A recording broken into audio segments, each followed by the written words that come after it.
ছোটবেলায় প্রতি বছর ভোর ৫টায় অপেক্ষা করে বসে থাকতাম কখন মহালয়া শুরু হবে। তখন সেই একটাই চ্যানেল, আর তাতে একবারই মহালয়া।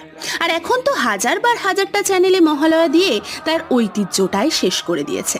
কি ভুল বললাম? কিন্তু এই মহালয়া আসলে কি জানেন? চলুন জানি। মহালয়া হলো পিতৃপক্ষের শেষ ও দেবীপক্ষের সূচনা। ভাদ্র মাসের কৃষ্ণ প্রতিপদ শুরু হয়ে পরবর্তী অমাবস্যা পর্যন্ত সময়টিকেই বলা হয় পিতৃপক্ষ। এই সময় পুরাণ মতে ব্রহ্মাদেবের নির্দেশে পিতৃপুরুষেরা 15 দিনের জন্য মনুষ্যলোকের কাছাকাছি চলে আসে। তাই এই সময় তাদের উদ্দেশ্যে কিছু অর্পণ করলে তা সহজেই তাদের কাছে পৌঁছে যায়।